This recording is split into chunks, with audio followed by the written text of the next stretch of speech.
عزیزان بیننده در ادامه برنامه سلام صبح بخیر مهماندار هستیم. مهمان نهایت عزیز احسان الحق علی خیل با ما در استودیو هستند و اینا هم کرکت میکنن، بیشتر با خودشان آشنایی پیدا میکنیم و همچنان در رابطه با ورزشی که اینا میکنن یا مسابقات کرکتی که یاد داده باشند اینقدر وقت دایر شده باشند در ارتباط هم صحبت های خواهیم داشت و تحلیلشان روی مسابقات آیندی افغانستان، چه تیم ملی باشد و چه هم 19 سال باشد و چه هم در تیمی که اینا خودشان بازی میکنن، زدران کرکت اکادمی ای تیم که اشتباه نکنم. خیر اغلاس علی خیل صاحب سلام بخیر.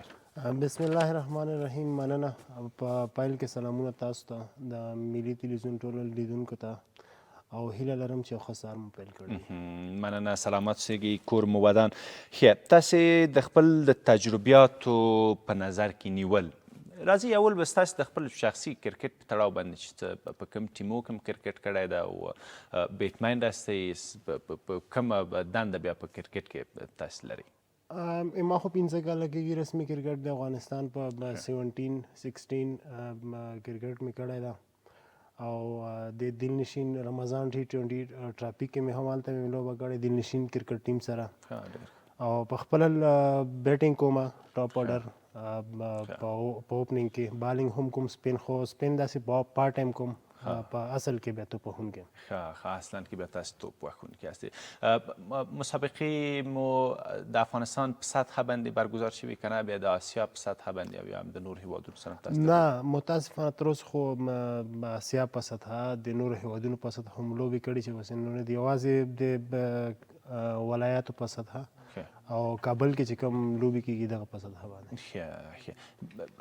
نامخته د کرکټ خو د افغانستان په واقعیت سره طوفان وکړو، یعنی په د ډیر کم وخت کې افغانستان اوس پلیران لرو چې په نړۍ کې اول دی او په نړۍ ته چلنج ورکولی شي. د هر د لحاظ نامخته موږ او تاسو اوس په کرکټ کې ممتاز است او پیشرفت هم کړی دی.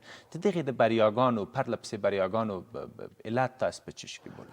علت خو د افغانیانو په مینه کې ده.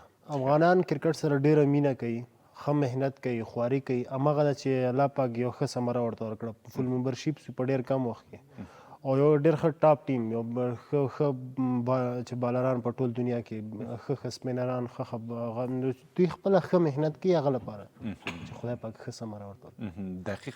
دقیقا ټول د افغانستان ملت زه مطمئنم چې 100% باندې د زموږ او ستاسو د کرکټ د پلیران رضایت لري. دغه وروستۍ مسابقې اگر چې موږ او تاسو پکې داسې ښه نتیجه هم ترلاسه کولی ونه شو، لیکن دا چې موږ او تاسو ځو هغه هیوادونه چې هغوی خپله کرکټ زیږولی و، هغوی بارها نړیوال جام اخیستی ده په کرکټ، د هغوی سره چې موږ او تاسو په یو ګراوند کې درېږو او میچ کوو ورسره دا برد و باخت هم مهمه نه ده، ولیکن دا کومه تجربه چې ترېنه حاصل کوو دا هم د افغانانو دپاره یوه غټه لاسته راوړنه بلل کېږي. او واقعا سریلانکا سره موږ تیر سیریز مساوي که یو په یو او یو لوبه چې باران له وجې هغه سو واقعا دا یو ډېر غټه خبره ده. سریلانکا تیر ځل په همدغه کال کې ایشیا کپ هم چې بس یو ډېر ښه قوي ټیم ده، نو په سریلانکا کې سریلانکا وهل واقعیت ډېر سخته ده. لیکن دا علت شو پرون مسابقه هم درلودله فکر کوم دا ولې باخت؟ پرون وکټ بیټینګ ته جوړه وه، هماغه اوس افغانستان پکې 314 ټارګېټ ورته ورکړه. هغه ټارګېټ کې یو 60 رنزه کم و. بیټینګ وکټ و، نو سریلانکایانو هغه بیټینګ وکټ نه ښه استفاده وکړه او چیسینګ یې وکړو. په اخر کې لږ څه غلطي موږ بالر ګلبدین نایب نه وسوه، همغه و چې په اخر کې موږ میچ بس وبایله.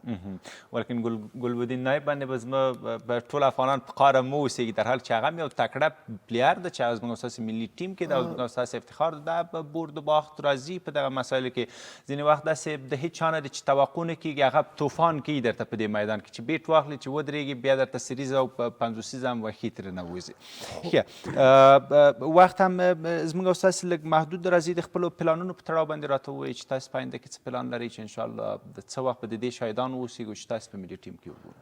پلان هم انډر 19 ده، دغه نه بعد یکشنبې ورځ چې کله به لوبې دي په کابل نېشنل سټیډیم باندې اول بیټینګ ټرایل اخیستل کېږي، بعد هغه یو ټیسټ. نو کوشش مو دا ده چې د اول بیټینګ ټاپ کو، بیا وروسته د هغه یو لپاره بیا هغه یو ټاپ کو.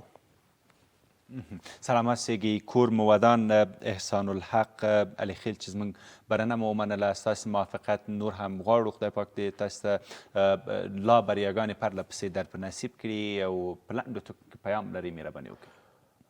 پیام خو مې نشته، یوازې افغانانو ته مې دا پیام دی چې دعاګانې وکړئ افغانستان ملي لوبډلې ته، افغانستان 19 کلنو ته بس ښه وخت. مننه تاسو هم چې موږ تشکر. سلامت سیگی.